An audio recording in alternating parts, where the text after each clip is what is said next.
ఇవాళ నరేంద్ర మోడీ కానీ అమిత్ షా కానీ వీళ్ళందరూ కూడా భారతదేశాన్ని రెండుగా చీల్చి, ఒక మాటలు చెప్పాలని హిందూ ముస్లిం క్రిస్టియన్ పద్ధతిలో చీల్చేసి వ్యతిరేకించే వాళ్ళు, భిన్నించే వాళ్ళను నిర్బంధిస్తా ఉన్నారు. లాఠీలతో తూటాలతో సమాధానం చెప్తా ఉన్నారు.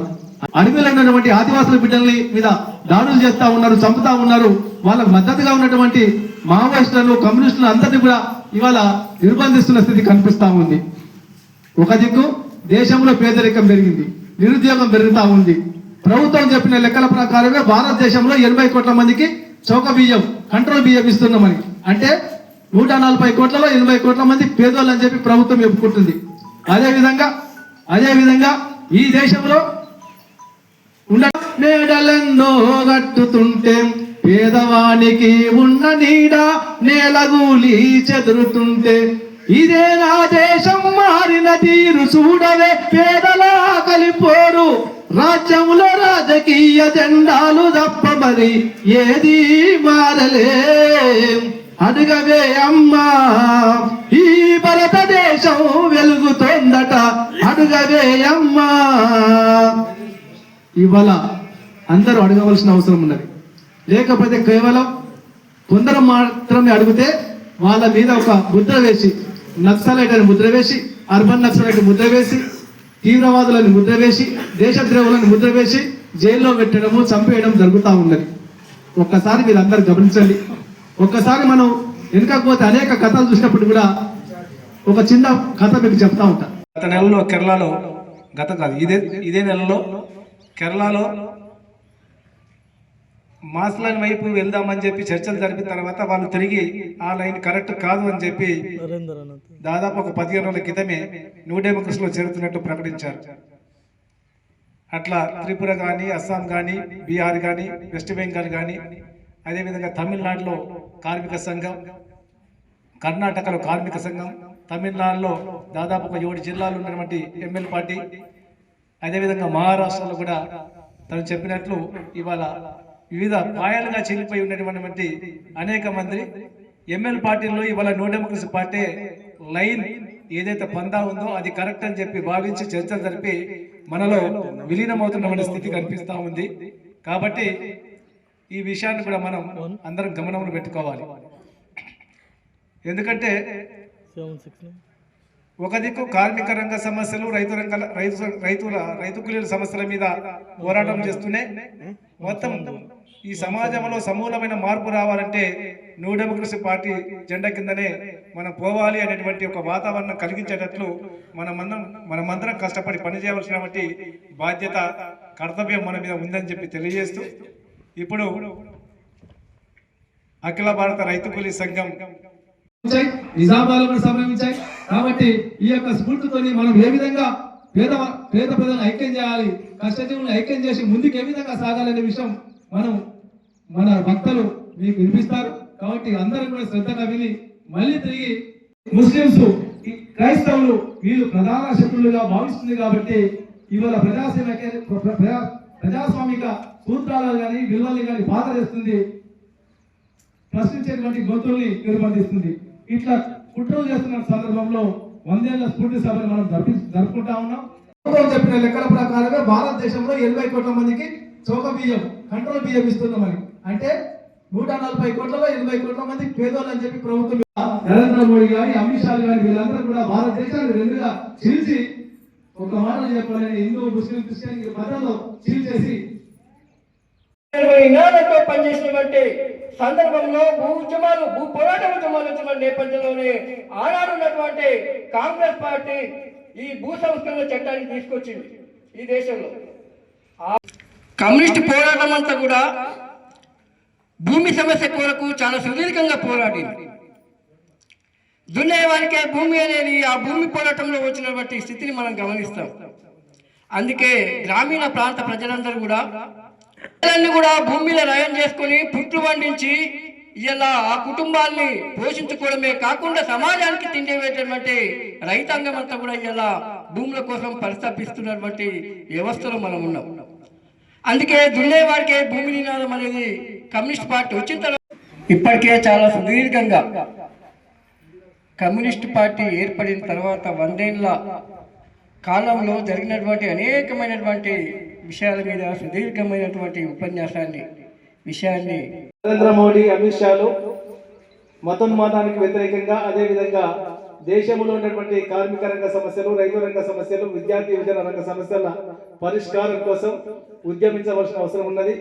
అదేవిధంగా మహిళా పేదవాళ్లకు నీడగా కమ్యూనిస్టు పార్టీ ప్రథమ సభ జరిగి 100 సంవత్సరాలు పూర్తవుతున్నటువంటి సందర్భంలో సిపిఐఎంఎల్ న్యూ డెమోక్రసీ కేంద్ర కమిటీ ఇచ్చినటువంటి పిలుపులో భాగంగా ఈరోజు నిజామాబాద్ జిల్లా సిరికొండ మండలం గట్కోల్లో సభ నిర్వహించడం అనేటువంటిది జరుగుతూ ఉంది.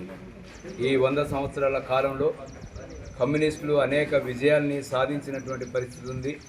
దున్నేవానికే భూమి కావాలని చెప్పేసి జరిగినటువంటి తెలంగాణ సాయుధ రైతాంగ పోరాటంలో 3000 గ్రామాలను విముక్తి చేసి 4000 మంది కామ్రేడ్స్ తమ విలువైనటువంటి ప్రాణాలను అర్పించి 10 లక్షల ఎకరాల భూముల్ని ప్రజలకు పంచిపెట్టినటువంటి చరిత్ర కమ్యూనిస్టులని. అదే సందర్భంలో నక్సల్బరీ పోరాటం, గోదావరిలోయ ప్రతిఘటన పోరాటంలో అనేక మంది తమ విలువైనటువంటి ప్రాణాలను అర్పించి పేద ప్రజలకు లక్షలాది ఎకరాల భూముల్ని పంచినటువంటి చరిత్ర విప్లవకారులది. అదే పద్ధతిలో విప్లవకారులు అందరూ కూడా ఈనాడు సమాజంలో ఉన్నటువంటి పరిస్థితుల్ని అర్థం చేసుకొని ఈ దేశంలో విప్లవోద్యమాన్ని విజయవంతం చేయడం కోసం ఐక్యంగా ముందుకు రావాల్సినటువంటి అవసరం ఉందని చెప్పేసి సిపిఐఎంఎల్ న్యూ డెమోక్రసీ భావిస్తూ ఉంది. ఈ 100 ఏళ్ల సభ స్ఫూర్తితోటి విప్లవోద్యమాన్ని ముందుకు తీసుకుపోయేటువంటి ఒక కర్తవ్యాన్ని చేపట్టి అమరవీరులు అందించినటువంటి జెండాని ముందుకు తీసుకుపోయేటువంటి దాంట్లో అందరం ఐక్యంగా ముందుకు కొనసాగాలని చెప్పి కోరుతా ఉన్నాం.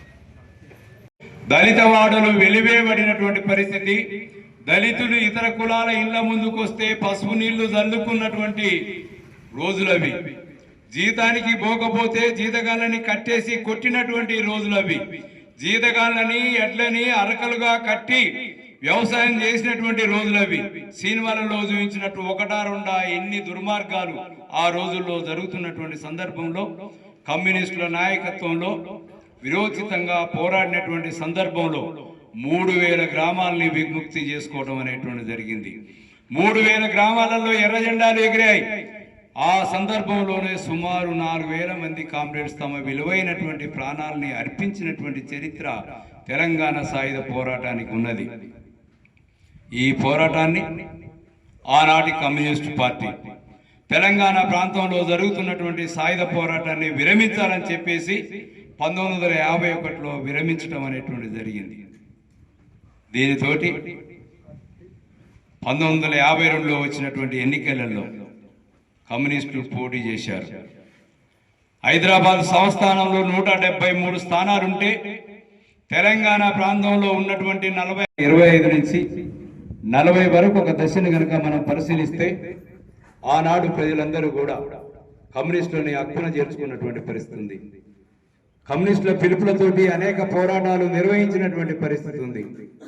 కానీ దాన్ని క్రమక్రమంగా పాలక వర్గాలకు అనుసంధానంగా మార్చినటువంటి, కాంగ్రెస్కు అనుసంధానంగా మార్చినటువంటి పరిస్థితి ఆనాటి నుంచి నేటికి కొనసాగుతున్నటువంటి పరిస్థితి సిపిఐ పార్టీ కొనసాగినటువంటి పరిస్థితులలో 1964లో సిపిఐ నుండి బయటికి రావడం అనేటువంటి జరిగింది. సిపిఐ పార్టీ సరైనటువంటి విధానాలని అవలంబించట్లేదు. అవి కాంగ్రెస్ పార్టీకి అనుసంధానంగా పరిస్థితులలో ఆ సిద్ధాంతమే పేలైందని చెప్పేసి చర్చలు జరుగుతున్నటువంటి పరిస్థితి కూడా ఈనాడు మనం ఎదుర్కొంటున్నటువంటి స్థితి కనపడతా ఉన్నాం. కానీ వాస్తవం ఏమిటి? కమ్యూనిస్టు పార్టీ 100 సంవత్సరాలలో సాధించినటువంటి విజయాలని కూడా పరిశీలించాల్సినటువంటి అవసరం ఉంది.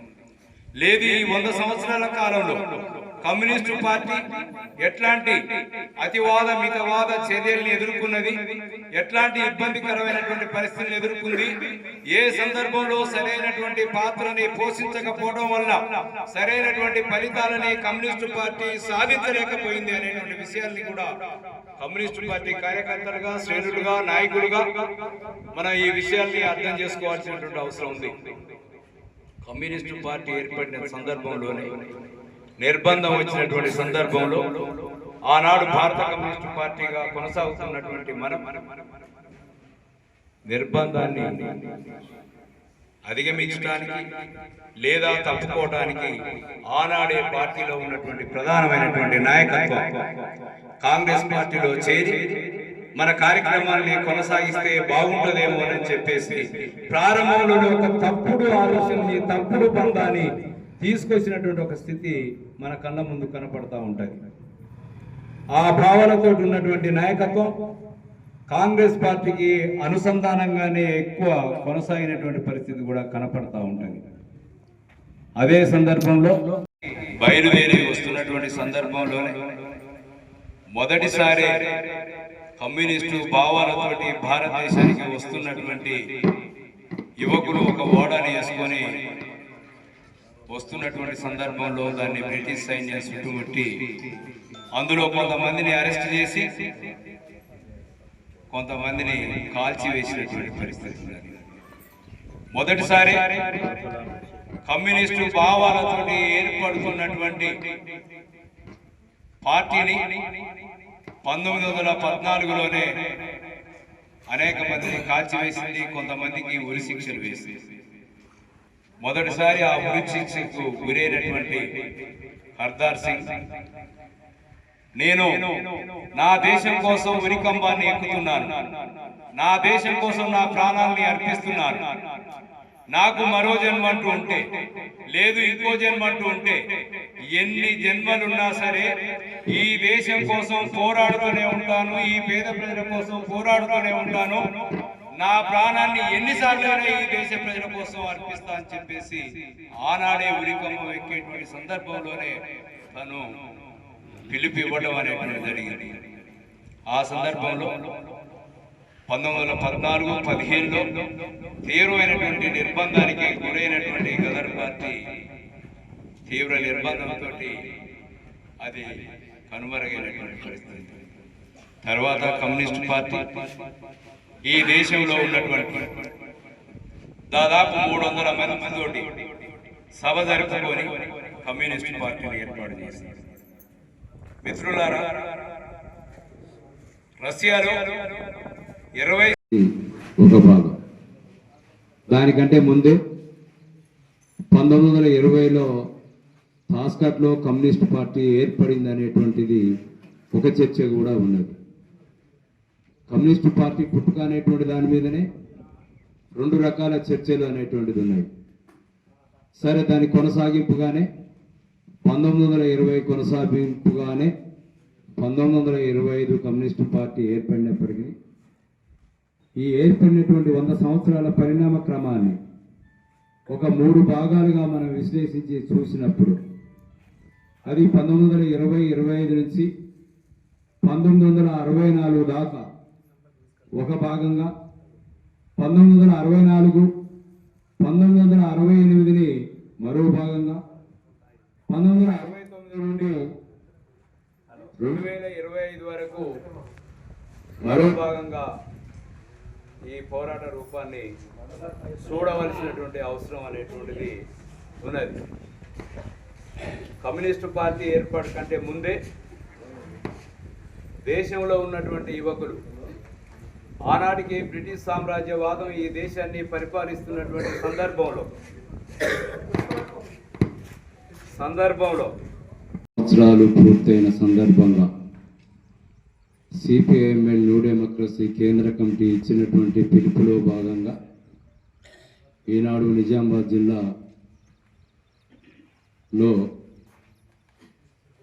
సిరికొండ మండలం గడ్కోల్లో జరుగుతున్నటువంటి సభకు హాజరైనటువంటి అన్నలకు, అక్కలకు సిపిఐఎంఎల్ న్యూ డెమోక్రసీ రాష్ట్ర కమిటీ తరఫున విప్లవ అభినందనలు తెలియజేస్తా ఉన్నాం. కామ్రేడ్స్, కమ్యూనిస్టు పార్టీ ప్రథమ సభ జరిగి 100 ఏళ్ళు పూర్తయింది. ఈ 100 సంవత్సరాల కాలంలో కమ్యూనిస్టు పార్టీ సాధించినటువంటి విజయాలు, లోపాలు, గుణపాఠాలు, ఇట్లా అనేక విషయాల్ని ఈ సందర్భంగా ఉన్నటువంటి టైంలో మనం కొంత చర్చించుకోవాల్సినటువంటి అవసరం ఉంది. దాసన్న చెప్పినట్టుగానే కమ్యూనిస్టు పార్టీ 1925 డిసెంబర్ 25, 26 ఒరిగినట్టి ఓ అమరా వీరులారా, పోరు జెండకే వన్నెరచిన శూరులారా, అందుకోండి మా విప్లవల సలాములు, మీరందుకోండి మా విప్లవల సలాములు.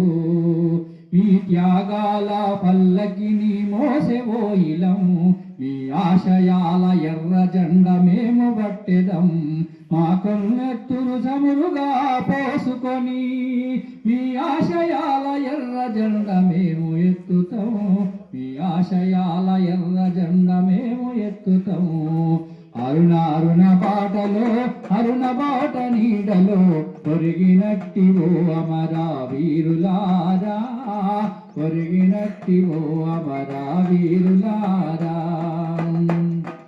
పక్షులన్నీ మేత మరిసె మీరు లేరని, నెమలి తల్లి నాట్యమాపి మీరు రారని, కోయిలమ్మ పాట మాని మిమ్ములదలసి, మా రెక్కలకు ఎలగట్టి ఊపుకుంటము, మా గుండెలా గుడారములో దాసుకుంటము, మా గుండెలా గుడారములో దాసుకుంటము. అరుణ